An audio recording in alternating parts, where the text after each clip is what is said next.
بەناوی خوای گەورە و میهرەبان بینێرانی عەزیز سڵاوتان لێبێ و بەیانیتان باش هیواداری ناسوودە و کامەران و بەختەوەر بن لە دەستپێکی هەفتەیەکی نوێ لەگەڵ هاوکارم دانیار نورەدین بە هاوکاری هاوکارانم لە پەیام لە کۆمەڵێک بڕگە و بابەتی نوێ لە پرۆگرامی پەیامی ڕۆژ لە خزمەتان ئابین ئینشەڵا تا کۆتایی پرۆگرام لەگەڵمان بمێنەوە. سڵاوتان لەبێ دازان و خۆشەویستان خۆشحاڵین جارێکی دیکە لەو لە هەفتەیەکی نوێ داهاتینەوە خزمەتان دەخوازیین تا کۆتایی بینەرمان بووی کە سوودبەن لە تەواوی بڕگە و بابەتەکانی ئەمڕۆمان. ئازان و خۆشەویستان لە بەرنامەی ئەمڕۆماندا لە پەیامی ڕۆژی ئەمڕۆماندا باز لە دوو تەوەری گرنگ دەگەین کە لە تەوەریەکەماندا کتێبێکتان پێدەناسێن بەناونیشانی یەکەم هەنگاو بەرەوکوێکە نووسەر هەوڵیدا و ژیان و یاداشتەکانی خۆی تۆمار بکات لەو کتێبەدا و بزانی ناوەڕۆکی کتێبەکە باز لە چی دەکات و ئاماژ لە نووسینی ئەم کتێبەت چی وەروە باز لەو دەکەین کە تا چەند گرنگە نووسەران گرنگی بە یاداشت و بیرەوەری و ئەو ژیانی کە دەیدا تێپەڕبوون بینووسنەوە. لەگەڵشیدا لە تەوەری دومی بەرنمەکەماندا باز لە دیاردەیەکی نامووی مرۆڤایەتی دەکەین کەویش دیاردەی هاوڕەگەزخوازیە بزانین مسلمان چۆن دەبێت مامەڵە لەگەڵ ئەم جۆرە بابەتەیە بکات و هەروەها لە ڕووی کۆمەڵایەتی و مێژووی و دەرونی و ئاینیەوە چۆن باز لەم بابەتە کراوە لەگەڵیشیدا باز لەوە دەکەین کە تا چەند گرنگە مسلمانان چۆن ئەوان پشتگیری ئەم جۆرە دیاردەیە دەکەن پشتگیری دەکەن و دایانێ بڵاو بێتەوە لە نێو جیهاندا لە نێو وڵاتاندەوە تا چەند گرنگە مسلمانانی ژاگاداری ئەو بن کە نەهێڵن و پشتی تێبکەن و بە هەموو شێوازێک جایەتی ئەم جۆرە دیاردەیە بکەن. بەڵێ هەوڵ دەدەین لە ڕێگەی تۆڕی پەیامێرانمانەوە لە بەشێک لە شار و شارەشەکان کۆمەڵێک زانیارەکانی ڕۆژتان بۆ بگوازینەوە و هەروەها کۆمەڵێک زانیاری تیشمان بۆ ئامادەکردوون دەستپێکیش دەچینە لای پێشبینیەکانی کەشوهەوای شار و شارەشەکانی هەرێمی کوردستان بە ئومێدیەوەی ئومێدی بارانبارین لە زۆربەی ناوچەکانی کوردستان بوونی هەبێت.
دوبارە سڵاوتان لەبێ دازان و خۆشەویستان لە تەوەریەکەمی بەرنامەکەماندا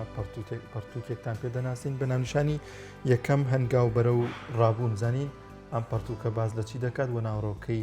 باز لە چی دەکات کە پێم وابێ نووسەر باز لە ژیان و بیرەوەرەکانی خۆی تێدا یاداش کردو و لە ڕێگەی ئەم کتێبەوە بڵاوی کردوتەوە. نازم عەبدوڵڵا نووسەری کتێبی یەکەم هەنگاو بەرە و ڕابوون مامۆستایان زۆر بەخێربێی سپاس کەم دەرفەتت بێنەوە بەخشی. مامۆستا بیرۆکەی ئەم کتێبە بۆکەی دەگەڕێتەوە چۆن دەستی پێکرد چونکە پێم وابێت بیرەوەریەکانی ژیانی خۆت و دیارە هەر لەوانەیە هەر لە سەرەتاوە دەستی بەم بیرۆکەی ئەم کتێبەت لاگەڵاڵە بوو بێت. بسم الله الرحمن الرحیم دەستخۆشی لە بەرزستانەکەم لە سەڵاو ڕێزم هەیە بۆ هەموو بینەرانیش. بەتاکید بیرۆکەی ئەم کتێبە ئەمە لە هەر مێژووکەی وانووسراوە لە ساڵی 1970 تا 2001 تقریبان ئەوها 20 ساڵێکە تۆزێک زێتریش باسی ژیان و بەرەوەری خۆمەکات چۆکۆ قۆناغی ئەوەی کە سەرەتای خوێندنم کە لە کاتی مناڵیەوە دەست بەکار بوومەوە خوێندنێک و لە منتیقەی ناو شوان و لەم شوێنانە ژیام و دوای هاتوون بەرەو هەڵەبجە و سلێمانی و ئەمە باز دەکەم و ئەو مامۆستا بەڕێزانیش کەوا لە خزمەتیانە فێری خوێندن و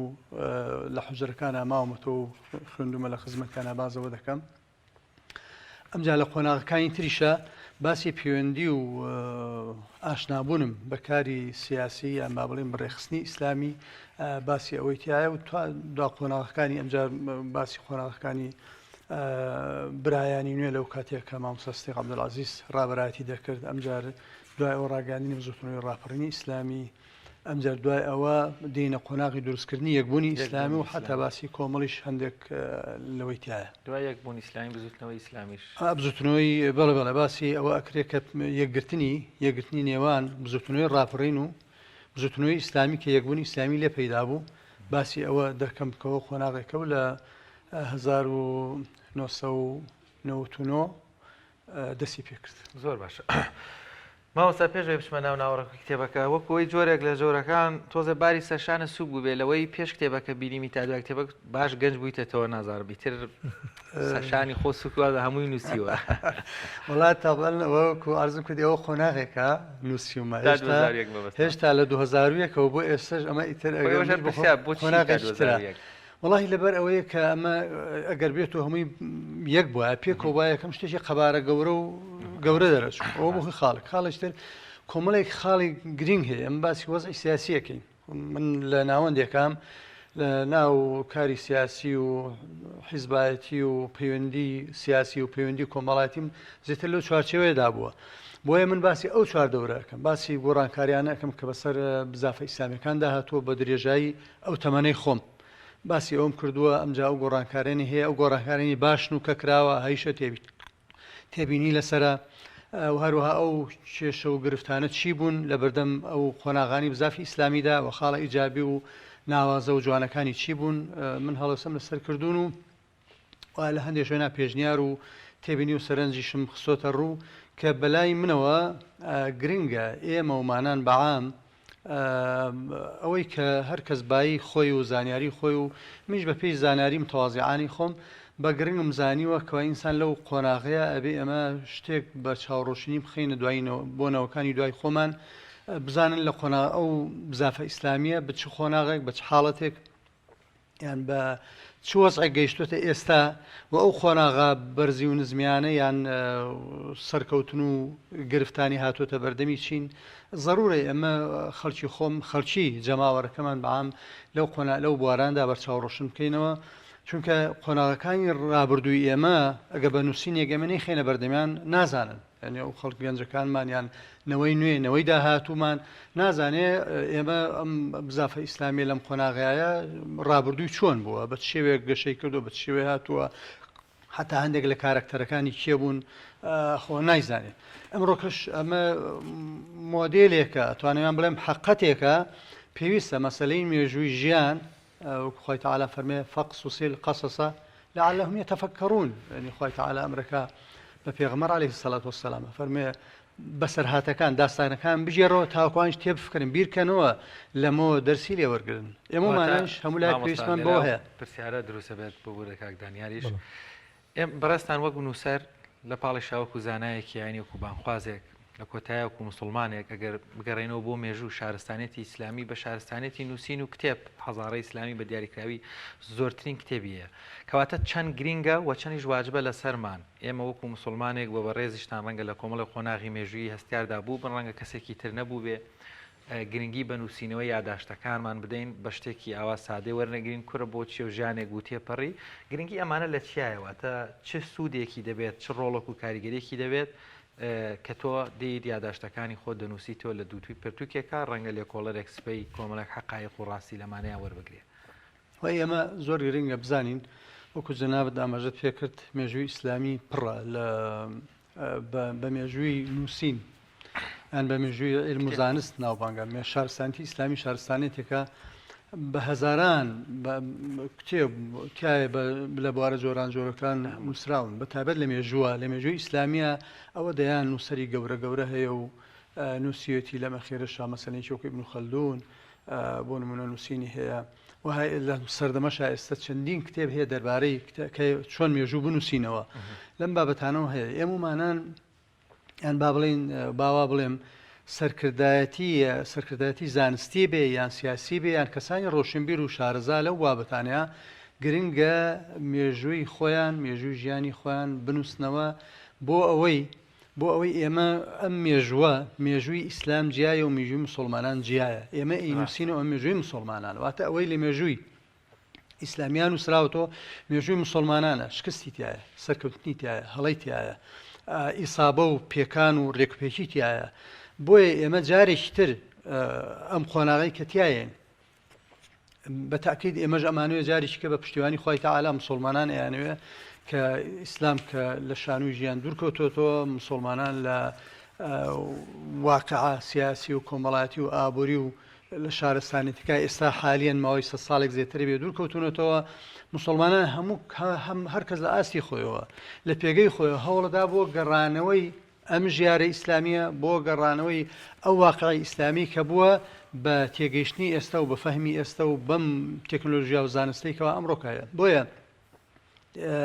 نووسینەوەی ئەم بابەتانە گرینگە ئایا ئێمە لەکوێیە ئیسابەمان کردووە خاڵی گرنگمان خاڵی بەهێزمان ئەو کاراکتەرانی کە بوومانە بۆ نقطەی لاوازمان لەکوێیە بۆی دەرسی لێوەرگرین چکە ژیاوەکوتم ئەمە ژیانی مرۆڤە پێغەمبەر فەرمی عەلەیهی السەڵات وەسەلام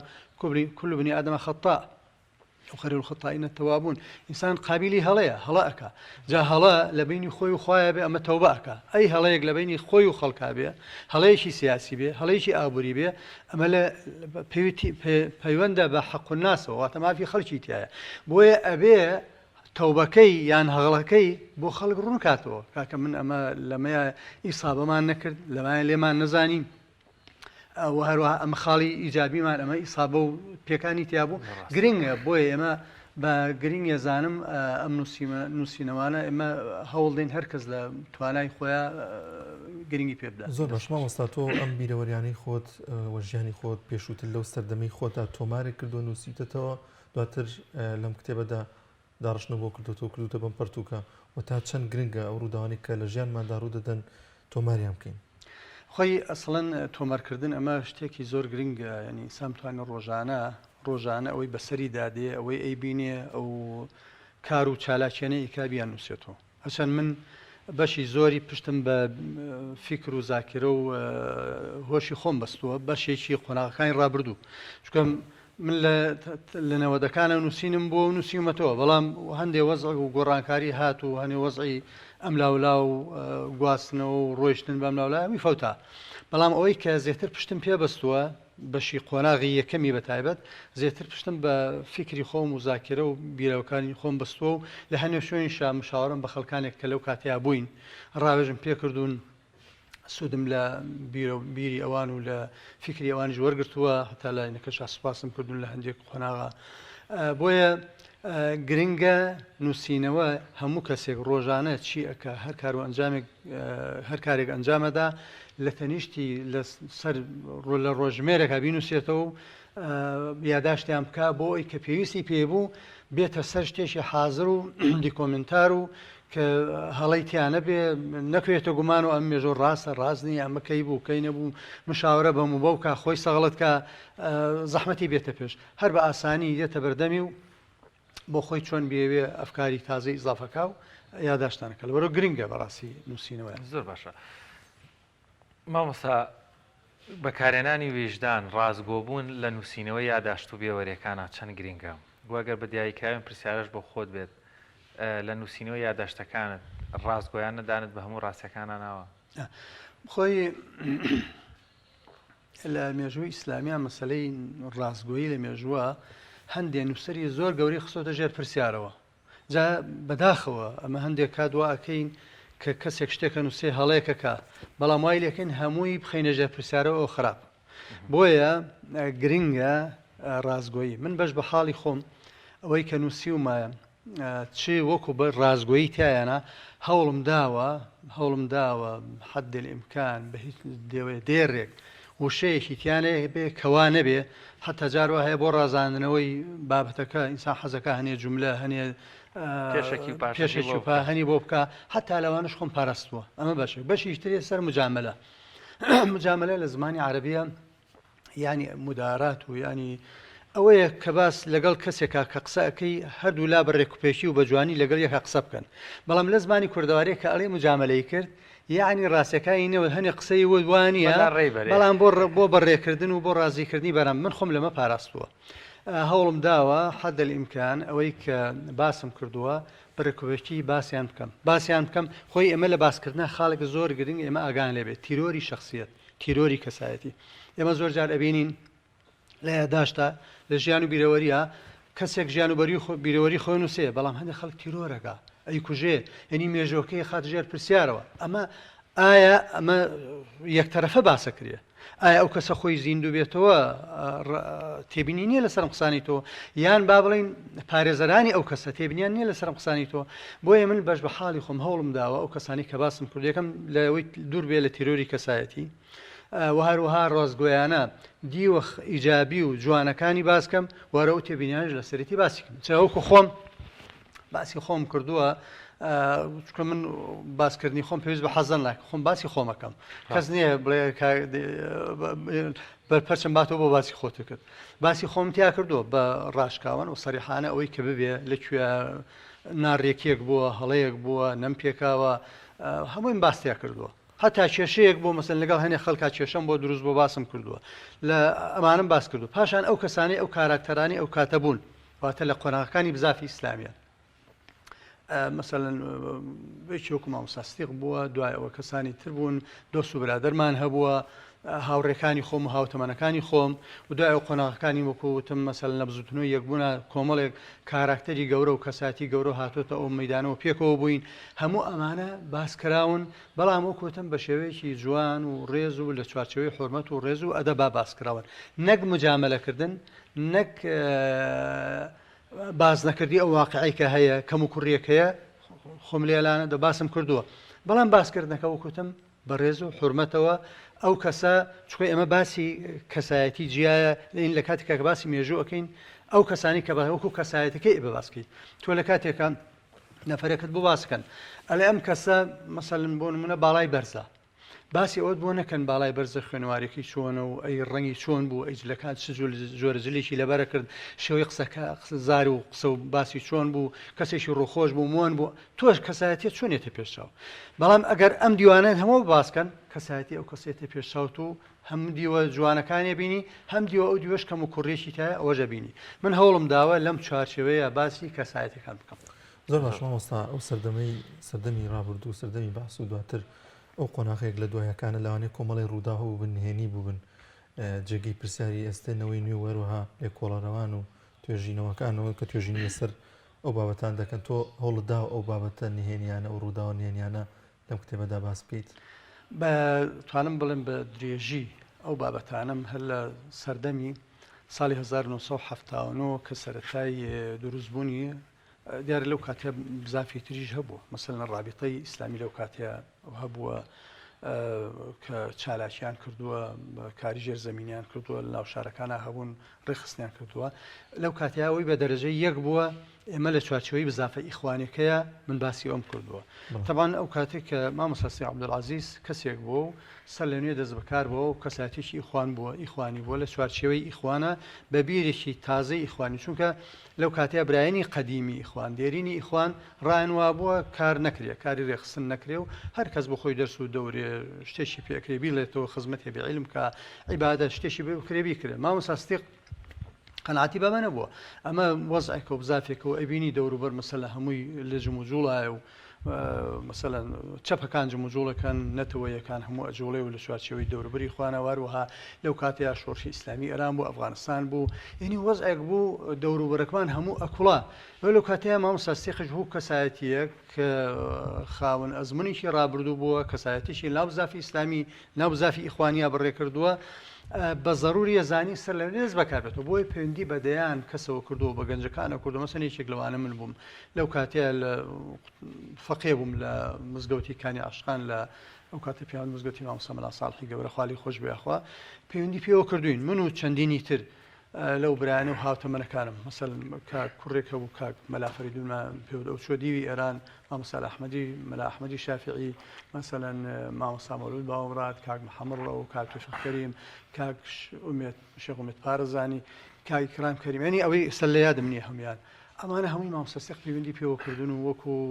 گەنجێک گەنجێکی چالاک و کارا بوون لەو کاتی ئەمانە هەمویان مامۆستاش پێی گەیاندون و ئاراستەی کردوون و پلان و بەرنامی بۆ داوناون و ئەوانش جوڵاون لەو چوارچێوەدا و ڕۆڵی خۆیان بینیوە. زۆر باشە مامۆستا، ساڵی 1963 لەدایکە بیت، ساڵی 1970 ئیتر باڵێن لە کتێبەکە تا دەزەکەی بە مێژووی نووسینەوەی بیرەوەریەکانی خودواتە لە تەمەنی 16 ساڵیەوە، لە تەمەنی 16 ساڵی بۆ ساڵی 2001 میلادی کە باڵێن 20 ساڵ زیاتر کەمتر زیاتر تقریبان بیرەوەریەکانی خۆت نووسیوەتەوە لە ناو بزافێکی ئیسلامیا بوویت. دەبینین بیرەوەری زۆر دەنووسرێتەوە لە ناو بزافەکانی تر پێشمەرگە دێرینەکان ڕەنگەدان بە هەنێک ڕاستی دادەنێن ڕەنگە خۆیان لە ناو خۆیانە بێ بە مشکیلەیان، بەڵام ئەمە حەقیقەتە. دەبینی دەیان ڕووداوی تاڵ هەیە کە برۆ هەر شەرم دەکا شانازی بۆ مێژوێوە بکە. هیچ ڕووداوێکی تاڵ هەیە لەم کتێبە لە 16 ساڵیەوە کە ڕەنگە ئەگەر هەڵەوکەم و کوڕیەکیش هەبێ مرۆڤ تا لەو قۆناق و لەو تەمەنەیە ئاسایی بێ مرۆڤ بەسەریا تێپەڕێت تاوەکو و 2001 کە لەم کتێبە نووسی بێت دیان خۆتت لێدا دابێت نەنووسی بێ. دەمانێت جیاوازی پەروەردەی ئیسلامی و پەروەردەی لایەنەکانی ترم دەستکەوێت، بەڵام توا بە ویژدانەوە بەڕازگویان بە دوای نەڵێن خزمەخزمێنەوەڵا بە تەفسیل من ئەوەی کە هەیە ژیانی خۆم هەموم باس کردووە. یەک نمونەت بۆ بژێڕمەوە تازە سەرەتای شۆڕشی ئێران و 1970 من تازە ئاشنا بووم بەم کاری ئیسلامی و چوو بۆمە هەڵەبجە و بە مامۆسانە ئاشنا بووم ئەلفوبێکم بە لە کاری ئیسلامی ئەزانی. جا پێش ئەوەی بچمە هەڵەبجە بامادام وایە هەرچمەوە سەر ئەسڵەکەی من لە سلێمانی بووم. سلێمانی کۆمەڵی فەقێ بووین، فەقێکمان لەگەڵا بوو زۆر ئاشنای کتێب بوو، ناوی ناهێنم لەوانەیە بی خۆی گوێ لێ بێ خۆی بزانێکی دۆ برایشی زۆر بەڕێز و خۆشەویست بوو. ئێستاش مەکتەبێکی ئەمیلاخ و گەورەی هەیە. باس هاتە پێشەوە باسی مارکس و لینین و ئەمانە کرا، ئەو زۆر باسی ئەمەی بۆ دەکردین. ئێمەش تەقی سەرمانە هات، هیچمان لێ نازانین، شارەزایمان نەبوو. وەڵا کە چوومە هەڵەبجە فترەی یەک لێ بووم و پاش ساڵێک ئیتر ئەوها وردەوردە ئاشنا بووین بە ئەم جم و جوڵە فیکریانەی هەیە، ئەمە چەپ چییە و مارکسیست چییە و نەتەوە و قەومایەتی چییە و ئەمانە فیکری ئیسلامی چییە. شارەزایەکمان پێ ڕۆژێکە لەگەڵ ئەم مامۆستا بەڕێزای یەکمان گرتووە ئەم برایە باسی مارکس و لینین و ئەمانە هاتە پێشەوە پرسیاری کوتی ئەرێ لینین کچی مارکس بوو. ئەوتم وەڵاهی دیار بۆ ئەوی پێشووی ئێمە شارەزایمان نەبوو، معلوماتەکەم هەروە بووە. ئەویش ئەو کاتە ئاشنایەتی لەگەڵ کتێبا بووە، بەڵام دیارە وەکو خوێندنەوە مەجالی خوێندنەوەی کەمتر بووە. جاریشتر لە ئەو کاتە کە لە هەڵەبجە بووم مامۆسایەکی بەڕێزم هەبوو لە مەنطقەی قەڵاسیۆکەی، مامۆستا مەلانەزبینی یارمی خوالی خۆش بێن. خوالی خۆش. مامۆستایەک بوو تەبان شاعری بوو، شاعریی گەورەش بوو، لە هاوشێوەی شێخ ڕەزای تالەبانی و ناری و ئەمانە بوو. ینی خوێن مامۆستایکی خوێنواریش بوو، فترەی ساڵێکیش مامۆستام بوو، دەرسم لە خزمەتا خوێند. وڵا چوینە ئەوێ باسی وەزعی ئێران هاتە پێشەوە و ئەو کاتەی ئیسلامیەکان هەمویان ئەوەی ئەهلی مزگەوت و تەوەجوهی ئیسلامی ئێرانی خۆشەویستەوەی بۆ شۆڕشی ئیسلامی و بە شتێکی شارەزایی نەبوو لە کەم و کوڕی و تێبینی نەبوو لەسەری، بە شتێکی عەجایب زانی و لەو کاتەشا دژ بە کۆمەڵە و چەپەکان ئەو شەڕێک کرد، بەتایبەت بزوتنەوە کوردیەکان لە کوردستانی ڕۆژهەڵاتدا. تر باس هاتە پێشەوە مشتم باڵە مامۆستا جا ئەوانە چەپن و مارکسین و وەزعان وایە دینداریە دژە دین و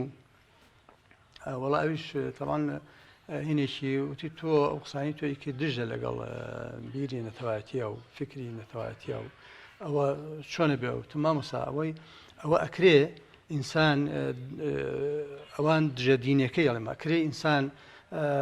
فکرێکی هەبێ بەڵام نەتەوایەتی بکە، بەڵام ئەوان دژە دینەکان ئێمە تێبینیمان لەسەری هەیە. ئێرانیش لەسەر ئەمە شەڕان لەگەڵاکەوە. ئەویش ئەو شعریشی حاجی قادر هەیە خوێندیەوە کە مەسەد ئەوەیە چۆن ڕاستە بیڵی مەجبوڕم بۆت بخوێنمەوە. ئەڵێ کەسێک ڕێزی زمانی بابی خۆی نەزانی علاکولی ئەوەی تری هەر زۆر بە کەلکی خوێندنەوە هەر نایە. وەڵام میش مەجلیسێکی گەورە بوو، کەسی تیا بوو، هەمووی خزم و کەس و ئارێ لێ بوون و وەڵامتم مامۆستا ئەو فەرمودەیە بۆ من شیاو نییە. پێغەمبەر فەرمێ صلی الله علیه و سلم سیباب المسلمی فسوق. چۆن ئەو تۆ شیعرە بوو من خوێنیتەوە بەدایک باوکی منیشە خوێنیتەوە. ئەمە ینی خەستم ئەوەیە من خۆ لە قازانجی من نەبوو ئەوە، بەڵام لەبەر ئەوەی کە حادی ڕووداوێک و ڕوویداوە باسم کردووە.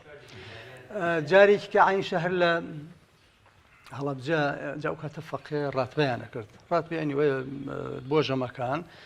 ئەگەڕان ماڵانە چەند ماڵی دیشی دیاری کراوە هەبوو ئەگەڕان و چێشتی نانی ژەمەکە چی بواە ئەیاندا پیان و کوانە کرد و ئێمەش دوو فەقێ بوون من و ئەو کاک مەلافەری دوو نەبووین لە مزگەوتیکانی عاشقان هەر مزگەوتەکە لە گەڕەشکانی عاشقانە مزگەوتەکە زیاتر بۆ بەناوبانگە وڵای ئێوارێک مەغریب بوو من چوم سەری من بوو چوون بۆ ڕاتبە چوون بۆ ماڵێک بانەوە کەشی گویان لێبێ کە کەریمی عارف خالیان خۆش بێستە نەماون وڵات دەرگام کردمیش قەد و باڵایەکم هەبوو وڵا لە دەرگەمدا و تر خێزانی تەمەشای وتی ئێرۆ کەریم خۆ بەقەرتەوە بێ هینی بە مێردەکەیوت تەمەنیان هەبوو خالیان خۆش بێ وڵای تر دوا بە دوای ئەوە هاتمەوتم کاکە ئیترەوە مەسەلەی ڕاتبە کۆتایی هات من جارێک کە ناچمەوە بە هیچ دەرگا بە هیچ ماڵێکە وڵای تاوان وازم لێ هێنا قەسم ئەوەی کە ئەمە قۆناغی سەرەتای گەنجێتی و عمر و تاوان لەو کاتێ عمرێکی 16 ساڵ ئەمانە زۆر قورسە بۆ ژیان زۆر ناخۆشە پێش ئەوەش حتا لە سلێمانی بووین ئێمە فترێک تازە هاتوومە سلێمانی شارزانە بووم این تۆ لە لادیەوە بیتە شار هیچ شارزایکی وام بوو ڕفقەکانیشمە هەمویان ڕۆشتن بۆ ئەم لاولاو لێ دوور کەوتینەوە بەخوا ماوەیەکی زۆر ماوەی تقریبان سێمانجێک مامەوە لە سلێمانیا وەزعی زۆر خراپم هەبوو ڕۆژانە چوون بۆ ئەو کاتە لە گۆیژە هەموویان لە چقان ئەچم لەوێ کرێکاریمە کرد بۆ ڕۆژی بەتەنیا لە مزگەوتێکە ئەمامەوە این خەسمەوەی قۆناغەکان بوون زۆر باش قۆناغی ناخۆش مامۆستا درکم بە شتێک کرد کە پێشتر ئاماژەت پێکرد پێشەوەی بێنە ناو بزاتی ئیسلامی و بێنە ناو هەڵەبجە و ئەو ناوچانە ئەنیش زانیارێکی واتان نەبوو یاخود زۆر شتان نەدەزانی بزافی ئیسلامی و سەردەمە تا چەند ڕۆڵی هەبوو لەوەی کە گەنجێکی چالاک و هوشیار و زیرەک پێ بگەێنێت و ئاگاداری تاوای ڕووداوەکان و ئاگاداری تاوای بیر و بۆچوونەکانی و سەردەمە بێت خۆی ئەوەی کە خەڵکی هوشیار کردەوە ئەتوانم بنێم بزافەکان بزاف خۆی تەبیعەتی بزاف ئەم بزافانە هەن سروشتیان وایە بزافێکی هوشیاریە یعنی کاری هوشیارکردنەوەی خەڵکە ئیتر بزافە نەتەوەیەکان بێ چەبگەرایەکان بێ یان بزافە ئیسلامیەکان بزافە ئیسلامیەکان لەو کاتەیە ئەوەی کە بووە بە دەرەجە یەک کە ناوە بۆ ناوبانگ بووە بزافی ئیخوان بووە برایانی مسلمان کە لە عالەمی ئیسلامیە ڕۆڵێکی گەورە و گرنگامینی و هەزاران کادیری گەوریان پێشکەش بە ناو ساحەی ئیسلامی و ڕابوونی ئیسلامی و مێژووی ئیسلامی کردووە لەو کاتەشە لە کوردستانە ئەوەی کە ڕۆڵی بوو بە دەرەجە یەک بە پلەی یەک بزافی برایان بەڵام برایان لە ساڵی 1970ەوە بە فەرمانی دکتۆر عەبدولکەریم زەیدان لەبەر وەزعی سیاسی و ئەمنی عێراق کە بەعسیەکان هاتوونە سەر حوکم و بە ئاگر و ئاسن لەو خەڵکیان ئەدا و دیارە بە جۆری لە جۆرەکان وعدێکشیان وەرگرت بێ کە یان وەزعتان نابێ یان دانیشن بێ دوور لە ڕێخستن و کاری سیاسی یان دانانیشن ئیتر ئەوە وەزعی خراپتان بێ دیارە دکتۆر عەبدولکەریم زەیدانی گەیشتووە و قەناعەتەی مەفسەدەی ئەم کارە مەفسەدەی زۆرترە تا مەسلحەت ئەوەش بە فەرمانێک ئەو کاتە ئەو برا گەورەی برایانی عێراق بووە کە ئەو کاتە زێتر لە حیزبی ئیسلامیدا خۆی دەبینەوە بە فەرمانێک ئیش و کاری ڕێخستن و کاری حیزبی هەموو ڕاگرتووە ئیتر خەڵکێک بۆ خۆی جم و جۆڵێکی کردووە لە مزگەوتێکا مەسەلەن چالاکی کردووە بۆ خۆی کتێبی خوێندوێتەوە کاری شەخسی ماوەتەوە کاری تەنزیمی و حیزبی کۆتایی پیاتەوە ساوە ئەمە لە هەفتاویەکەوە تاوەکو هەفتاونۆ تقریبان دوان بڵێم 9 ساڵە ماوەیەک بووە ئەم فترێ کارۆ ساوە لەم کاتەیە ئەو جموجوڵە بووە بەڵامەکو جموجولێکی شخصی یعنی هەموو مزگەوتەکان کار و چالاشتیا بووە دەرس بووە ئەو کاتە مزگەوت وەکو ئێستا نەبوو هەموو مزگەوتەکان کراوە بوو لە ڕووی گەنجەکانە لە ڕووی مامۆستاینەکانە لە ڕووی کەسانی خوێنەوار و شارەزا و ئەوەی شتێکی زانی بێ بۆ خۆی گەنجی لە خۆی کۆ کردوەوە دەرس و دەری و پێوتۆ پەروەردەی کردو و فێری ئاکار و ئاداب و ئەخلاقی ئیسلامی کردووە بۆیە لەو کاتەیە من باسی هەڵەبجە ئەەکەم ئەتوانم بڵێم مزگەوتێک لەوانەیە نەوە بێ دەرسیتیانەوە بێ کۆمەڵێک گەنج ئەتر لە دەوری مامۆستای کۆبوونەوە و دەرسیان خوێندووە و پەروەردە کراون و ئەمانەش دوایی بوون بە داینەمۆی ئەم بزافە ئیسلامیە بە دەرەجە یەک زۆر باشە مامۆستاگیان کاتمان هیچ نەماوە بزانم نەکە ناوتۆزێکیشی بەسرا تێپەڕێز بابەتەکە گرنگە یاخوا بەخێربی کۆتا پەیامت لەسەر یەکەم هەنگاو بەرەو ڕابوون وەکو بەشێک لە بیرۆریەکانی بەڕێزت واتە مامۆستا نازم عەبدوڵڵا لە ساڵی 1970 تا 2001 و تازە هەر لێرەش بە ڕەنگە کەسێکی خەڵکێکی زۆر بیە ئەم کتێبە بکڕێیا دەستی بکەوێ پێویستی پێ بێ خۆ ڕێکلامێکیش بۆکەن مامۆستا لەکوێ هەیە ئەمە ئەمە وڵات زیاتر لە چەند نووسنگەیەکەوە بزەم لە فەیسبووکی خۆم داشم بەزاندووە لە هەولێر هەیە لە نووسنگی تەفسیر هەیە لە هەولێر و لە فام هەیە و لێرەش لە لە کۆشکی بەردرکی سەرا هەیە لێرە هەیە لە وڵایی لە چەند شوێنی کەش هەیە بەڵام ئێستا باش ناتوێدم بەڵام لەوێ دام بەزاندووە شوان بۆ توێژینەوە و پێکمان ئەمە بۆ مێژینوی هاوچەرخ زۆر گرنگن ئەمانە هەموو دەبنە بەڵگە و سەرچاوی دەستەیەک کە خۆتان ڕاستەخۆ لە ناو ڕووداوەکان بوون وە نییە بۆیان باسکردبن خۆتان بیرەوەیەکانتان گەڕاوەتەوە کۆتا پەیامت هەم بۆ ئەوانەی یانەوێشت بنووسنەوە هەم بۆ خوێنەرانی ئەم کتێبە هەم بۆ ئەوانەی کە هاوکاریشت بوون لە نووسینەوەی ئەم کتێبەیە وەڵام تەمان دوعای خێرم هەیە بۆ ئەوانی هاوکار بوون خوا پاداشتی خێری ئەمەتەوە بۆ ئەوانش کە توێژەر و خوێنەر و نەڵێم ئەمە وەسفی کتێبەکەی خۆم و ڕکلایم بۆ ئەەکەم بەڵام گرنگە ئیمڕۆکە ئێمە لەم بابەتەیە شارەزاییمان هەبێ بخوێنینەوە چه ئەوانەی ئەنووسن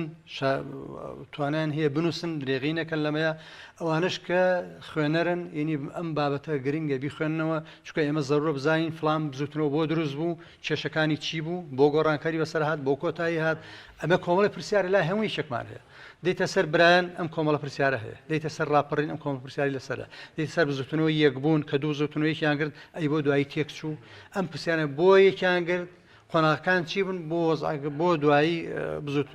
کۆمەڵی ئیسلامی ڕاگەیەنرا لەو کاتەیە کۆمەڵی دادگەری ئێستا ئەمە کۆمەڵی پرسیارە هەموو کەسێکمان ئەم پرسیارانەمان هەیە و پێویستمان بە وەڵامەکەشی هەیە لەبەرەوە زۆری لەم کتێبەدا دەست دەکەێت زۆر باشە زۆر سپاس بۆ مامۆستا نازم عەبدوڵڵا نووسەر زۆر بەخێر بێی سپاس بۆم دەرفەتە بێمەت بەخشی سپاس بۆ دەستان خۆش بێ سەر بەرز وڵاتزان خۆشەویستان دەچینە لای ناوبڕێک و دێنەوە لاچان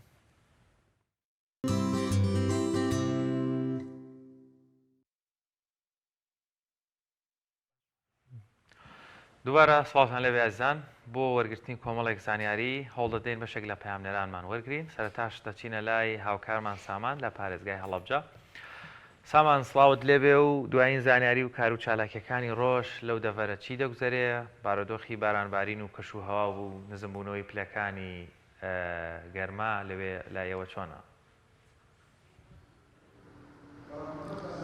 بەڵێ شوان سڵاوتان لێبێ سڵاو لە بینەرانی کەناڵی ئاسمانی پایان بێ دیارە ئاسمانی هەڵەبجە هەورە وە پێشبینی بارانباری نەکرێت تاکو ئێستا زیاتر لە 84 میلیم ئەمساڵ بارانباریوە وە پێشبینی دەکرێت لە چەند ڕۆژی داهاتوودا بارانبارێت و ڕێژەی بارانبەری ناوتا بێتەوە بە ساڵی ڕابردوو کە تاکو ئێستا زیاتر لە 100 میلیم بارانباریوە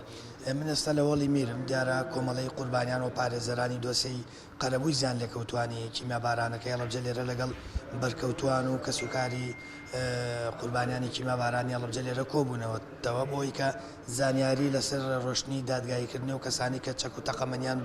بە تایبەت چەکی کیمیاویان داوە بە ڕژەمی سەدام و هەڵەبجەی بێ کیمیاوی کردووە من لێرەدا وەک دەبینن لە پشتنەوە کۆبوونەوەکە بەردەوامە من ئەچمەلای مامۆستا وەشمەند مامۆستا ئەگەر بێت تێرەوە ئەندامی ئەنجومەنی باڵای کۆمەڵی قوربانیانە ئەتانەوێ چی بە بەرکەوتوان و کەسوکاری قوربانیانی کیمیا باران بڵێنەوە نوێترین زانیاری لە ڕۆشنی دادگایی قەرەبووی زیان لێکەوتوانی کیمیا باران چییە؟ بەڵێ تەوان ئێمە ئەمە 12 ساڵە خەریکەم کەیسین لە ڕێگەی کۆمەڵی پارێزەری نێودەوڵەتی لێ هاتووە لە حوتی 11 نۆیەمین دانیشتن بۆ دادبینی کەیسەکە بەڕێکرا 4 ڕۆژی خەیان پاشان تەجیل کرا بۆ مانگی 1 لە مانگی 11 لە مانگی 1 13 ڕۆژی بۆ دانراوە لە محکەمەی سلێمانی ئەوەی ئێستا ئەم قوربانیانەمان بۆ کۆکردوتەوە ئەوەیە کە ئاگداریان کەینەوە کە کەیسەکە و دادبینیەکە ڕێڕێوی خۆی گرتووە بەڵگەی پێویست هەیە بۆ تاوانبارکردنی ئەو لایەنانی کە چێکیمیای فرۆشتەوە بە سەدام ئەوەی کە تا ئێستا کەم تەرخەمی تیا کراوە بەڕاستی مای سەرسوورمانە ئەوەیە کە ئێمە پێویستمان بە پرۆژە یاسایەکی جینۆساید هەیە لە هەرێمی کوردستانە بۆ ئەوەی لە کۆتایە محکەمە بتوانین لەسەر ئەساسیان پرۆژە یاسایە قەرار بە بەڵام تا ئێستا نییە ئێمە زیاد لە 4 ساڵە لەگەڵ فراکسیۆنەکانی پەرلەمانی کوردستانە لەگەڵ نوێنەرانی هەڵەبجە لە پەرلەمانی کوردستانە کورە لەگەڵ سەرۆکایەتی پەرلەمانی کوردستانە دانیشتمان کردووە لەسەر پرۆژە یاسایە قسەمان کردووە و ئەجەندایەکمان ئامادە کرد لە ڕێی کۆمەڵێ مافپەروەر و یاساناسی لێ هاتووە لە کوردستانە پێمانیاون بۆ ئەوەی کە خوێندنەوەی بۆ بکەن و پاشان پەسەندی بکەن کە ئەمە بۆشایەکی گەورەیە لە کوردستانە تا ئێستا پەسەند زەرری داوە نەبوونی و پرۆژە یاسایە لە ڕێڕەوی دادگا و وەرگرتنەوەی قەرەبوو تا ئێستا زەرری خۆی یاوە وە لە کۆتاییشە گەورەترین زەرەرەیە چکە نەبوونی ئەم پرۆژە یاسایە واکە کە محکەمە نەتوانێت قەراری یەکلاکەرەوە بە وەزائیدەن ئەمە خاڵێکی زۆعفە لە کەیسەکەی ئێمەیە چونکە ئەم کەیسە هەروەکو تاوانێکی ئاسایی ڕۆژانەوەکو پیاوێک لەو سەرجادەیە تعدا لە پیاوێکی تر بکە مامەڵی لەگەڵ کراوە بۆ چونکە ئەم پرۆژە یاسایە نەبووە نەبوونی ئەم پرۆژە یاسایە زەرری گەورەیە وە لە کۆتاییشە لە کۆتایە ئەگەر بێت و بە نەبوونی ئەم پرۆژە یاسایە ئەم کەیسە فەشەل بێنێ وە سەر نەگرێت لە مەسلاحەتی ئێمەیە کۆتایی نەیە دڵنیابن ئەندامانی پەرلەمان ئەکەونە بەر نەفرەتی کە سوکاری شەهیدانی کیمیابەرانی هەڵەبجە چونکە کەیسەکە سەر پێ کەوتووە و لە ڕێڕەوەی ئاسایی خۆی بەردەوامە بەڵام ئەم پرۆژە یاسایە ڕێگرە و لە مانگی یەی شادەرەکەوێت کە چۆن ڕێگرە بۆ ڕێگرێکی گەورەیە و سەیریشەکە نازان من تێناگەم یعنی پرۆژە یاسایەک تەنها لە مەسلحەتی قوربانیانی کیمیابەرانی هەڵەبجەیە و هیچ بارگرانیەک بۆ سەر حکوومەت هێرێمی کوردستان دروست ناکە بۆچی ئەوەندە سستن لە بەڕێکردن و لە ئەوەیە پەسەندکردنیە بەڵێ شوان دیارە لە دادگای بەرایی هەڵەبجە تاکو ئێستا زیاتر لە دانیشتنی دادگا بەڕێوە چووە و دادگاکە گواستراوەتەوە بۆ سلێمانی لە ئێستادا لە سلێمانیە لای دادوەرەکە لە سلێمانی و دانیشتنێکی ئەوێش ئەنجام دراوە دیارە ماوەی 12 ساڵە سەرقاڵی ئەوەن کە 20 بۆ 25 کەسایەتی و کۆمپانیای ژیانی کە بەشێکیان لە وڵاتی فەڕەنسا و لە ئەڵمانیان بدەنە دادگا و بەڵگەی و دۆکۆمنتی تاو لەسەر ئەو کۆمپانیا و کەسایەتیانە کۆکراوەتەوە و لەلایەن دەستەیەک و تیمێکی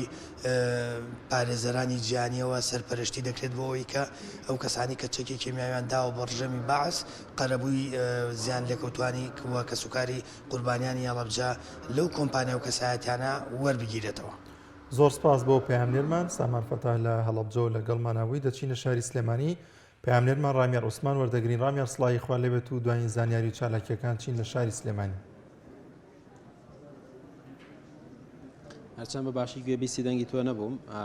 بەڵام سڵای خواتان لێ بێم کاتتان باش دیارە ئەمڕۆ لە شاری سلێمانی کۆنفرانسێکی گەنجان بەڕێوە دەچێت بە ناونیشانی گەنج و نیشتیمان دیارە لەم کۆنفرانسەدا بەشێک لە گەنجانی پارچەکانی کوردستان و هەروەها پەرلەمانتارەکان و کەسانی سیاسی لە ئاستی حکومەت و لە ئاستی حیزبە لە کۆنفرانسەکەدا بەشدارن باز لە پرس و ڕۆڵی گەنجان دەکەن گرفتەکانی گەنجا دەکەن ئەو ئاریشانی کە ڕوبەڕووی گەنجان دەبێتەوە ئەو ناومێدی کە بەرۆکی گەنجانی گرتووە دیارە لە ماوەی ڕابردووشە تاوەکو ئێستا ئەو کۆنفرانسانەی کە بەستراون تایبەت بە گەنجان قسەی زۆری تیاکراوە بەڵام هێزی باوەڕهێنانی گەنجان بە قسەکان کەم بووە بۆیە لە ماوەی ڕابردووە دەبینین کە گەنجێکی ئێجگار زۆر نەک گەنج هەر تەنانەت پیریش متمانی بە نیشتیمان نەماوە وڵات جێدەهێڵن کە ئەمەش بۆتە گرفتێکی سەرەکی کە جاران بوترایە گەنج ناومێت بۆ لە نیشتیمان ئێستا پیرەکانیش ناومێت بوون لە نیشتیمان لە چاکسازی دیارە ئەو قسانی کە دەکرێت لەسەر گەنجان تاوکوستە دیارە کاریگەریەکی نەبوو بە تایبەتی ئەو کۆڕ و کۆنفرانسانی کە بەسراون من دەمەوێت لەسەر و پرسە زیاتر قسە لەگەڵ بەشداربوویەکی کۆنفرانسەکە بکەم بەڕێز مامۆستا ئەحسان زەڵمی بزانین ئەمڕۆ قسەی چی لەسەر پرسی گەنجان دەکەن مامۆستا سوپاس دەمەوێت پێم بڵێ ئەمڕۆ ئەتانەوێت لەسەر پرسی گەنجان چی بڵێن بە تایبەتی ئەو گەنجەی یان ئەو گەنجانی کە لە نیشتیمان ناومێت بوون بە ناوی خوا دەستخۆشی بۆ ئێوە دیارە پرسی گەنج پرسێکی چارەنووسسازە لە هەر وڵات و لە هەر مەملەکەتێکە گەنجان احتیمام و گرنگی زیاتریان پێ بدرێ حتممە وڵات و مەملەکەتە پێشکەوتن و تەقەدم بەخۆیەوە بینێ لە کوردستان متەئەسفانە هەموو سێکتەرەکان وایان کردووە سێکتەری بەڕێوە بدەن سێکتەری حیزبی سێکتەری یعنی هەموو سێکتەرەکان وایان کردووە کە گەنج لێرە بە جۆرێک لە جۆرەکان ناومێت کراوە بە تایبەتی تریشەوەی کە فۆکسی ئەم کۆنفرانسەی لەسەر ئەوەیە کە مەسەلەی ئینتیمای نیشتیمانیە کە ئینتیمان نەماوە لە وڵاتە بە تایبەتی گەنج هیچ ئینتیمایەکی نییە بۆ ئەم نیشتیمانە بۆ ئەم وڵاتە بۆیە هەموو ئەو خۆپیشاندان و ئەو ناڕەزایەتیانەی کە دروستە بێ لە ناو گەنجانە چونکە ئینتیمای نەماوە بۆ وڵات و بۆ حکوومەت و بۆ خاکەکەی خۆی یەکسەر ئۆتۆماتیکیان بە ئاراستەی لاڕێدا ئەبرێ بە ئاسانی ئەتوانن گەنجان بە لاڕێدا ببرن چونکە ئینتیمایان نەماوە دەسۆزی و خۆشەویستی بۆ نیشتیمان نەماوە ئەم کۆنفرانسە فۆکەسی لەسەرەوەیە کە بە جۆرێک لە جۆرەکان بتوانێت ئینتیما بۆ گەنج دروست بکەینەوە میکانیزمەکان بگرینە بەر گەنجێکی زۆر لێرە بەشدارن ئەوانەی کە پانێلیستن ئەوانەی کە پێشکەشکارن بتوانن بە جۆرێک لە جۆرەکان دڵخۆشیەک ئومێدێک هیوایەک بۆ ئەم گەنجانە بگێڕنەوە تاوەکو لێرەوە ئێمەش بتوانین هاوکاری هەموو گەنجانی کوردستانی بۆ دەستەبەرکردنی مافەکانیان بۆ گێڕانەوەی ئینتیما و خۆشەویستی نیشتیمان چونکە معلومە خۆشەویستی نیشتیمان لە هەندێک هەڵە و کەم و کوردی ئەگێڕێتەوە کاتێککە مزەهارە و خۆپیشاندانێکە کرێ ئەگەر خۆشەویستیت بۆ نیشتیمان هەبێ ناتوانانی شتێک بسووتێنی شتێک بفەوتێنی شتێک تیابەری کە سبەینە پێویستت پێبێ ینی گەنج ئەم کۆنفرانسانی کە بەستراون لە مای ڕابردووە نەتوانراوە قەنەعات بە گەنج بێنن کە ئینتیمان هەبێ بۆ نیشتمان یان گەنج ئەڵێ چۆن ئینتیمان بۆ نیشتمانێکە بێکە ئەو هەموو نادادیە تێدایە ئەو هەموو بێکاری تێدایە کە گەنج نتوانێت کە خوێندن تەواوکە کارێک پیشەیەکی خۆی هەبێ ینی گەنج لەوانە ناومێدە ئەو کۆنفرانسانە دەتوانن یان بۆ نەیانتوانی ئومێد بۆ گەنجام گرفتە سەرەکیەکە لە ڕووخانیان نەبوونی پردی پەیوەندی نێوان گەنجان و دەسەڵات گەنجان و نیشتیمان گەنجان و حیزبەکانەکە نەماوە بۆیە ئەگەر ئەم کۆنفرانسانە بتوانن جۆرێک لە جۆرەکان پردێکی پەیوەندی دروستکەن لە نێوان گەنج و حکوومەت لە نێوان گەنج و حیزب لە نێوان گەنج و دەسەڵات ئەو کاتە پێم وابێ کێشەکەی تریش چارەسەرەکرێت گەنج مافی خۆیەتی ژیانێکی ئاسایی بکە لە هەموو وڵاتانە زاوی کە سەرۆکی حکوومەت دەڵێ لە هیچ وڵاتەکانە بۆ خوێندن بە بەلاش بێت و دەرماڵی خوێندنیش بدەی وان نییە لە زۆرێک لە وڵاتانە خوێندنیش بە بەلاشە بۆ ئەو خەڵکی خۆی بۆ مواتنە و دەرماڵشی ئەدرێتە چونکە هەموو تاکێکی وڵات ینی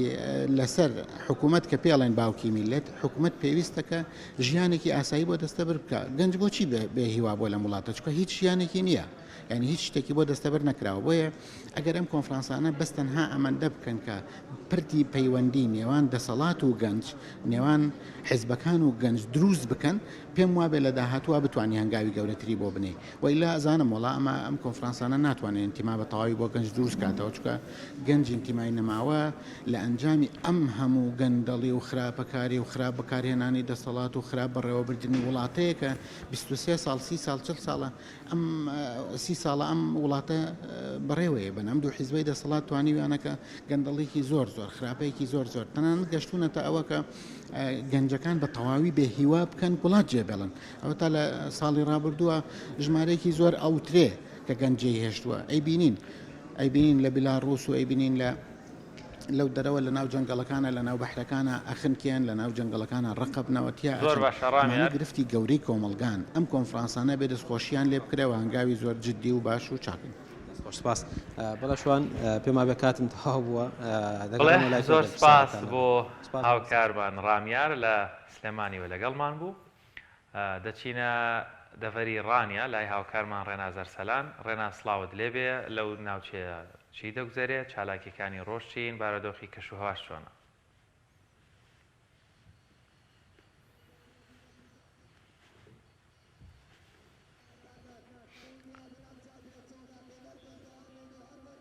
بەڵێ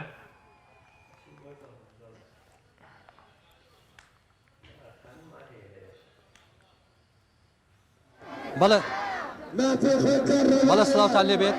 دارە ئەوەی دەبینین ئێستا گربوونەوەی قوتابیانی زانکۆی ڕاپەڕینە سەرەتا لە بەردەم زانکۆی ڕاپەڕین گربوونەوەیشان ئەنجامدا دواتر لە ئێستادا ڕێگای سەرشی ڕانیە چاپڕنیان بە تەواتی داخستووە داواکاری سەرشی قوتابیانی زانکۆی ڕاپەڕین داوای دەرماڵە دەکەن من دەمەوێت بچمە لای خۆیان بەشی قسە بکەن کە لێرە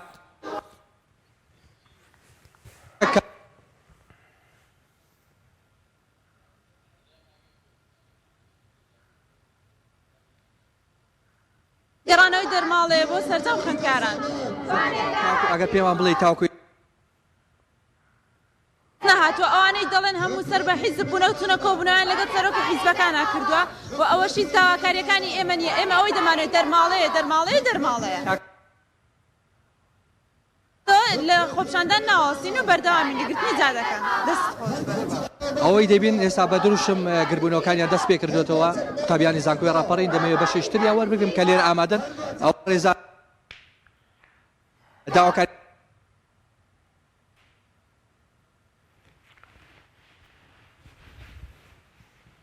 جێبەجێ دەکرێن داواکاری ئێمە زۆر سادەیە تەنها بەشێکی کەمی ئەو پارەیە و داهاتەیە کە حکوومەتی هەرێمی کوردستان هەیە ئێمە داوای 100,000 دەکەین کە بڕێکی زۆر کەمە لەو داهاتێکە هەرێم هەیەی ڕێزەکە تەمام بکەین زۆر سپاس بۆ پەیامێرمان ڕێناز دەرسەلان دیارە دەنگی ڕێناز بە باشی دەگەشتە لای ئێمە سپاس کە زانیارەکان بۆ گواستینەوە. بەڵایزان لە بەشی دووەمی بەرنامەکەمانە باس لە بابەتێکی گرنگ دەکەین کە ویژدیاردەیەکە یا حاڵەتێکە کللتورێکە یان نەخۆشیەکە ئەکرێ بە هەر شێوێک لە شێوەکان پێناسی بکرێت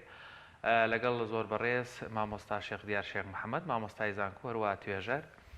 باس لە دیاردەی هاوڕەگەز بازی یاخود هاوڕەگەز خوازی دەکەین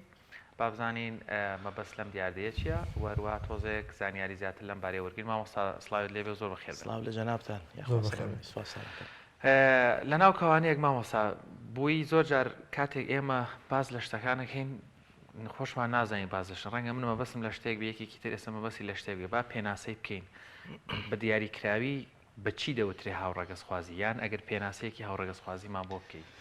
بسم الله الرحمن الرحيم الحمد لله رب العالمين وصلى الله على سيدنا محمد وعلى آله وأصحابه أجمعين وعنا ببركاتهم إلى يوم الدين.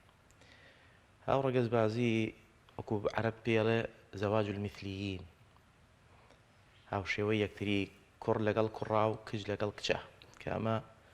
لە شەریعەتی ئیسلامە و بە مستەلەحی قورئان پێیوت ئیشەکە ئەگەڕێنێتەوە بۆ قەومی لووت و ڕەگەزی پیاو بۆ پیاو پێوترێ لواتە و بۆ ئافرەتش پێوترێ سوحاق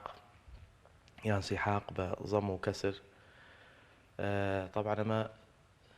هەندێک جۆری هەیە زەواجێکمان هەیە یاخود هاوڕەگەز بازیەکمان هەیە پێوترێ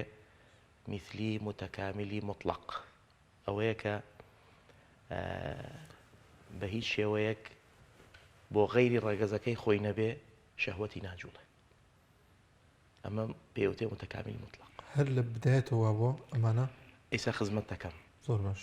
نمونەی دووهەممان هەیە پێی ئەوترێ جزئی ئەوەیە کە هەردوو لای تایە. سێهەم پێ ئەوترێ موجب ئەوەیە تەنها حەزی لە ئەوەیە کە فاعیل بێت کەسەکە. نەوعی کەمانەیە پێوترێ سالب ئەوەیە کە حەزەکان مەفعول بهی بێ دائیمەن. علی وەردی لە کتێبێکە هەرزوو باسی ئەم مەسەلەی کردو. طبعا علی وەردی ئەو ناوێ وەفاتی کردو چەند ساڵەکە کاتبێکی عێراقیە ئەڵێ لە سیاقی قسەکانی ئەڵێ کەسی موجب متعاطف أهل غرب لقليا يعني مفعول به متعاطف لقليا أرى بعكسي أهل شرق يعني أم منطقي أم بلين الله خلق دسخوشي لا سالب أكاد يعني دسخوشي لا فاعل أكاد الله أجر واجد كر فاعل بباشتره بوي بياتي خود لدزنا ديت مهم أم كارقي زونا بيسا بوغنا سرتاي أم كار قومي لوط بوه بنص القرآن ما سبقكم بها من أحد من العالمين فيش قومي لوط هيش كسي أم كار قيزونين كردو زانا يعني إسلام وكو رازي مرحمة بيت إمام قرطبي لتفسيرك يا ألين مسأليك آوا خواي پروردگار بزقي باسي كاتو باسي عقوبة كيب كاتو باسي سرهلداني بكاتو باسي يعني شبه تفصيل باسية كأخوي برودجار أفرمون يعني أما أجر تعدانا بلا فطرات وهل هول ندن فطرة هل وشينا ودسكاري فطرة وخلقتي خوي برودجار بكم خوي تعالى بمزقي باسي ناكر يعني بشتكي آساي من عجباتيم لهني مسلمانيت يعني أو باسم كردوه لا يعني أخذ مجالسي مختلفة زور أحساي بو بلايهم مع العلم خوي برودجار پێغەمبەرێکی بۆ ئەو بابەتە نردووە یعنی پێغەمبەرێک یاخود ئیبتیلای کردووە بەم مەسئلەیە. خێزانی لوط ئافرەتێکی شەریفی عەفیف بووە تەنها لەبەرەوەی ئیقراری کردووە بەو ئیشە من الغابرین. هیچ خۆ ئافرەتانی پێغەمبەران بە ئیتیفاقی فوقەها خێزانەکانیان هەمووی شەریفی عەفیف بوون بەڵام دیانی ناوە بەو جەریمەیە بێدەنگ بووە لە ئاستی ئەو جەریمە ئیلا عەجوزەن فی الغابرین ئیلا ژنەکەی نەبێ لە ئەهلی لوط ژنەکەی مان هێشتەوە لەگەڵیانە خۆیانمان نەجاتدا فەنەجەیناهم بسەحر لە کاتی پاشەوە نەجاتماندان بەس ژنەکەی ماوە لەگەڵیان خۆژنی چی کردبوو عەقیدەی لەگەڵ عەقیدەی لوطانە بوو زائیدەن ئیقراری بەو قێزەونی و پیس و پۆخڵەواتیە دانی پیا ئەنا یاخود لەگەڵیا بوو. ئەم کارە یەکێکە لەو کارانەی کە مجتەمع هەڵەوەشێنێتەوە. شریعەتی ئیسلام هاتووە بۆ 5 مەقسەدی مهم بیپارێزێ یەکێ لەوانە نەسل یعنی واتەوە چەخستنەوە ئەگەر ئەمە بێنیتە پێشەوە کەواتە یعنی مەقسەدە گەورەکەی زەواج نامێنێ یەکەم خەڵق کە خەڵقی کردوە خۆی پەروەردگار دوو کەس بوون نایان ئادەم و حەوایە نەک ئادەم و ستیف بڵێ ناوی کوڕی ئەجنەبیە نەک ئادەم و حەوای دروست کردووە ذكر وأنثى دروست کردووە والليل إذا يغشى والنهار إذا تجلى وما خلق الذكر والأنثى ذكر وأنثى لسياق ليل ونهار هاتووە کەواتە دنیا ناچێ بەڕێوە إلا بذكر وأنثى نەبێ بەم زەواجە شەرعیە نەبێت تەنانەت ئیتیانی ئافرەت لە دووریەوە لە کۆمیەوە جەریمە یەکێکە لە کەبائیر بە ئیتیفاقی هەموو زانایان قورئان فەرمێ وأتوا حرثكم أن شئتم مكان الحرث شوێنی چاندن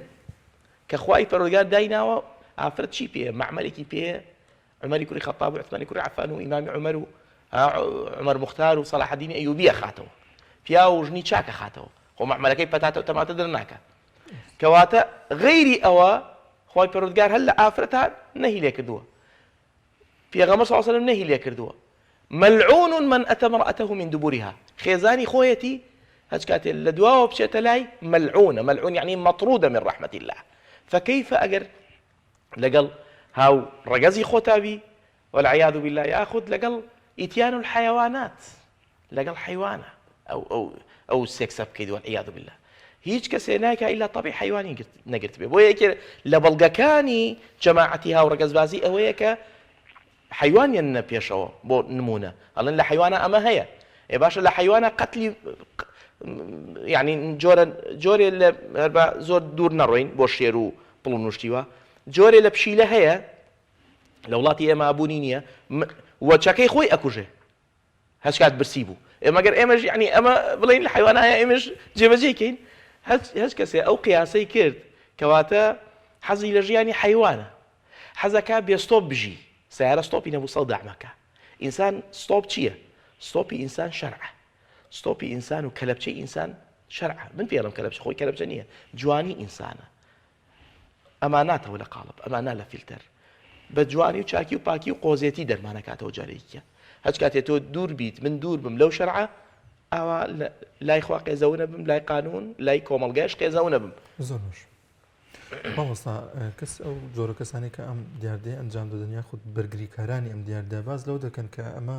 شتێکی جەستەییە ینی بەدەست خۆمان ینی و بەو شێوازەین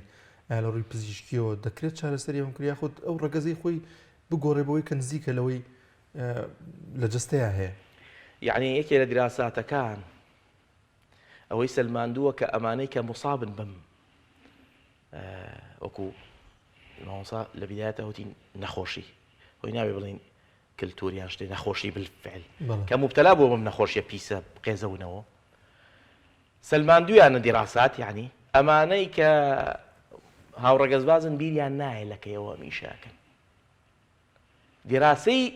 دوو هەم پاڵپشتی ئەمە بۆمان دەرەخا کە ئەمە هەر لە مناڵیەوە ئیحتیدای سێکسیان لێکراوە لە خواردەوە بۆ 11 لەو حدودا پێش باڵغ بوونیان بە پیاوانێک کە باڵغ بوون کاتی خۆی یعنی پیاوان کردویانە باڵغەکان کردویانە لەگەڵیانە بۆیە ئەم مناڵە بەستە زمانە هەتای سەوازانی هەروە هاتووە و ئەو مەسئلەی کە ئەڵێن جیناتە نەقڵە بێ ئەمە عولەما ڕەدیان کردوتەوە ئەمە کێ خەڵقی کرد ئەمە دیراسەیەکی ئەمریکیە خەڵقی دروستیان کرد لە ساڵی 1972 بۆ ئەوی لە ساڵی 1973 چی بکەن هاوڕەگەزبازان دەرکەن لە چی لە مەسئلەی جەریمەت کە ئەمە جەریمەت نییە بەڵکو سروشتە بۆیە منەظەمەی سەحی عالەمیش ئیبتیلا بوو لە ساڵی 1990 ئەوەی ئەمریکای کرد بە پێشەنگ بۆ خۆی ئەویش دەری کرد کە ئەم مەسئلەیە یان جەریمە بیان حاڵەتی نەفسی بێ سروشتە ئەڵێن سروشتیە نەفسی نییە دیراسات ئیسباتیان کردووە کە دیراسەکەش هۆڵەندیە طبعا کە ئەمانەی ئەم ئیشاکەن زۆربیان کاتی خۆی مناڵ بوون یان ئەگەر مناڵیش نەبوو بێت حاڵەتێکی نەفسی ئیسترابی نەفسی هەبووە يعني شخصيتي عديم الشخصية بووە يعني انفصامی شخصيتي هەبووە هیچ نەبووە یان سەرزەنشت کراوە کاتێکی زوو لە زووە سەرزەنشتێکی زۆر کراوە بە هۆکارێ لە هۆکارەکان بۆیە پەنای بردو قێزەون بوو لە ناو مجتەمەعا پەنای بردووە بۆ ئەمە بۆ ئەوەی شەئنی خۆی بەرزکاتەوە بەڵکو خۆی زیاتر لە قوڕنا خۆی زیاتر وێران کرد کەواتە مەسئلەکە مەسئلەی جینات نییە زانایان یعنی یەکێ لە زانا گەورەکانی مەغریب لە هەمان کات طەبیبیشە طبعا پزیشکە بڵێن ئیسباتیان کردووە یعنی تەقریەکەی موجودە کە ئەمە ئیدعایەکە ئیشاعەیەکە درۆیەکە ئوکدوبەیەکە کە ئەیانەوێ بابەتەکەی یعنی مەسئلەکەی پێ ڕەواج بدەن کە ئەمە جیناتە و نقلە بێ لە باو باپیری خۆتەوە بەڵام والعکس صحیح دیار کێشەکەیەک هەیە ڕەنگە من پێشوێ بێن بۆ بەرنامە تۆزێک سێرچم کرد بۆی بە تۆزێک معلومات و بێناوە ڕەنگە پرسیارەکەم تۆزە درێژە بەس پێم خۆشە وەکو باس کرد بزانین کێ قوربانیە کێ کراوە بە قوربانی کێ بێویستی خۆیەتی کێ ناچارە لە کۆتاییە دیاردەیەکی ناشرینە نۆرماڵ نییە بە سروشت و بە نێوان مرۆڤەکان دەڵێن کۆمەڵێک لە هەردوو ڕەگەز بۆ نمونە کوڕێک لە دایک بۆ یاخود گەورە بووە ئەم کوڕە ڕاستە کوڕێکە بەڵام هۆرمۆناکانی زیاتر تەبیعەتێکی کچانەی هەیە یان کچێکیش بە پێچەوانەوە بە گرفتی دووەمیش هەیە لە زمانی کوردیە لە ناو کەوانێک نازان من لەو دەستەواژە زیاتر گەڕام نەمدۆزیوانی پێیان دەڵێن دوو جنسیان نێرەم و کەش ئەمانە بۆ نمونە ئافرەتێکە بە شکڵ ئافرەتێکی جوانە و هیچ کێشەی نییە بەڵام بەجسم کوڕە ئێخۆ ناتوانێت مەزەواجکانی شوو بکات چکە لە کۆتایی ئەمە کوڕە ڕەگەزەکەی نێرینەیە ئەمانە تووشی ئەم جۆرە حاڵەتانە بنیان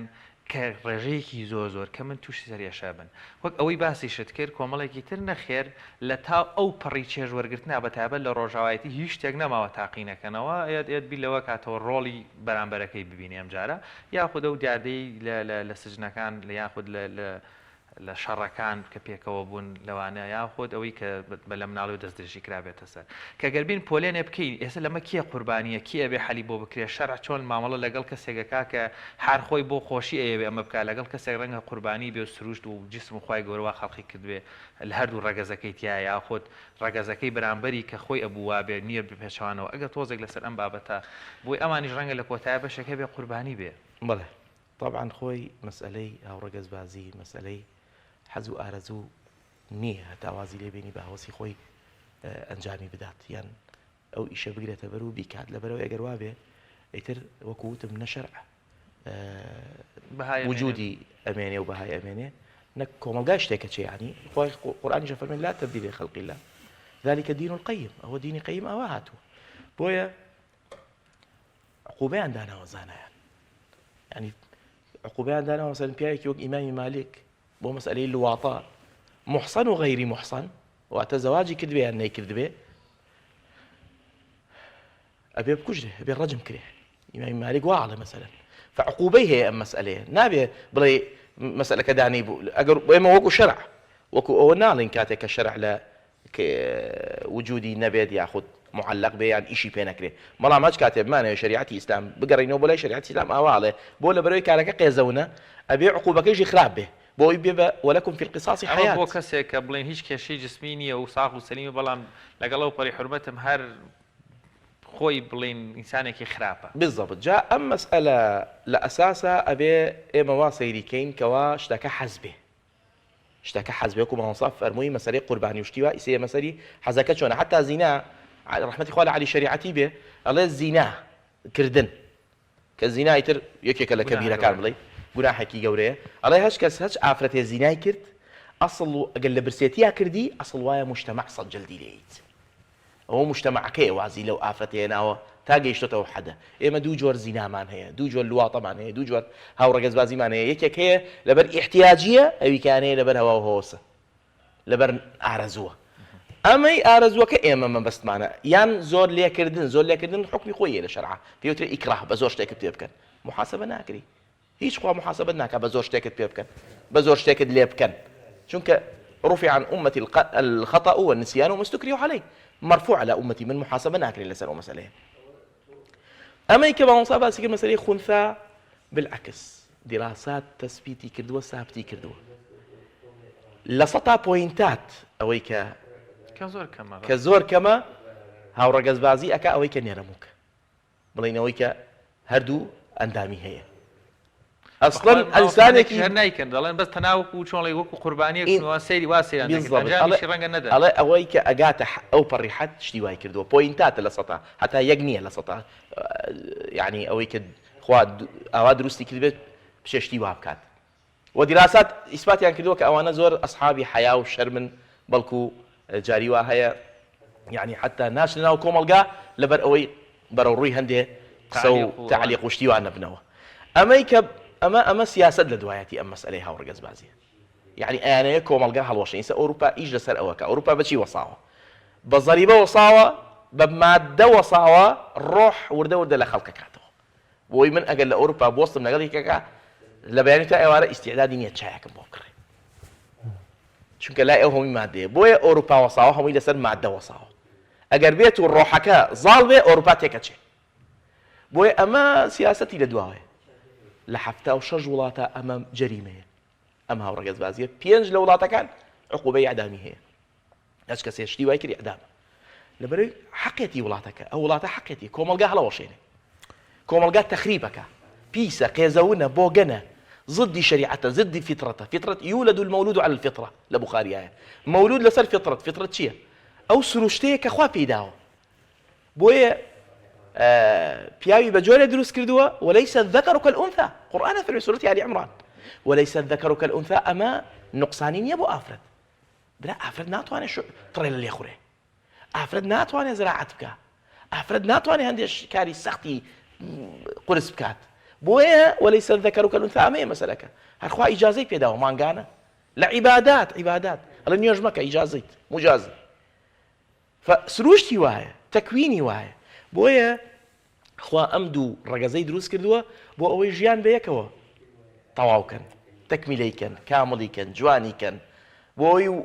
تزوجوا تكاثروا فإني مباهم بكم الأمم يوم القيامة پێغەمبەر فەرمی عەلەیهی سەڵاتو وەسەلام زەواج مەقسەدی مهمی سەرەکی ئەم شەریعەتەیە و لە مەبەستەکەی زەواج مهمتر ئەوەیە کە وچە زۆر بخەیتەوە نەوە باشە تۆ ئەگەر ئەمە بێتە پێشەوە بەچی ذڕیەت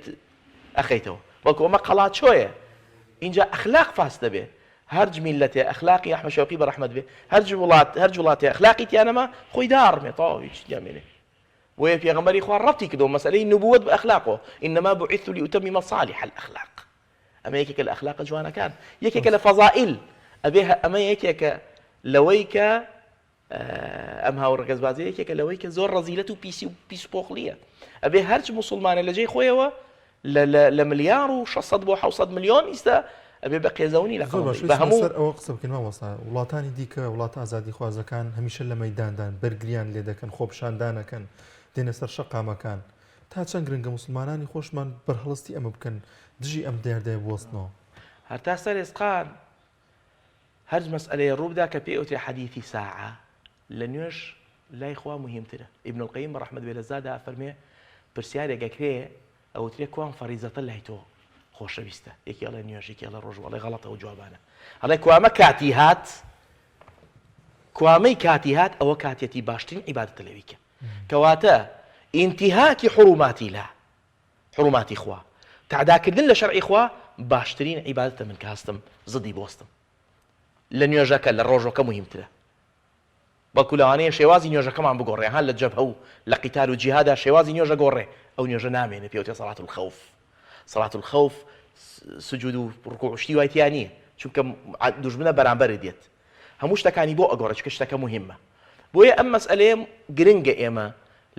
لەسەری بنووسین لەسەری توێژینەوە بکەین نازانم مزاهرەی لەسەر بکەین هەر وڵاتێ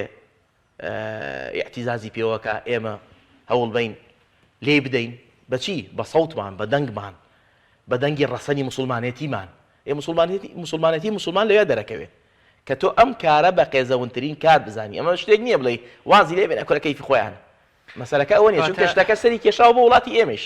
شتەکە خەریکە سەر کێشەی بۆ وڵاتمان یعنی لە حاڵەتەوە ئەترسی ساڵ زۆر ژێربەژێرە زۆر ئاساییەکرێتەوە لای خەڵک دوو مامۆستا من دەمێت شتێکی تر ینی سەرنجی بەڕێز زۆر گرنگە شیکردنەوەکی باش بۆ ئێمەش و بۆ بینەران بکەیت بەر هۆکارێک لە هۆکارەکان وەک باسمان کردتر جینات بێ یاخود دەستدرێژی کرابێتە سەر نەجینات نییە ئەوە با بڵێنەوەی حاڵەتە لە 100 پوینت لە ملیۆنێک کەس 10 ملیۆن یەک کەس هەبێت بەرحاڵ یعنی جۆرێک لە جۆرەکان ئەم کەسانەی کە سروشت وای لێ کردوون خی گەورە تاقی کردنەوە بنەماڵێکی تاقی کردوێتەوە ڕەنگە بە هەر شتێکی تر کە ئەم مناڵە کۆمەڵێک لەمبەری ئەنە وەکو باست کرد ئەو نە شەرمنیشن بەخوا ڕەنگە نەچنە ناو کۆمەڵ هێناویان کردویان بەو پەردەی کە لە پشتیەوەوانەی کە لەژێر بنەمای حەزوو بۆ تێکدان و سیاست بوو ئەوانە ئەمیشانە دەکەن کاتە پرسیارەکە ئەمەیە چەند گرینگە هاوڵاتیان ڕۆشنفکەینە چکە زۆرجان ناوێری مناقەشە بکەی لەگەڵ کەسێک کاکە ئازادە و ئارزوی خۆیەتی داخل منیش ئازادم ڕەنگە بمێ 1000 کەس بکوژم بەس ئەمە خۆ ئازادی هەموو سنوورێک نییە ینی ئەم مشکلەیە یەکەم وەڵامیانەوەیە ئارزوی خۆیانە و حەقی خۆیەتی و تاو بەڕاستی حەقی خۆیەتی بەڵێ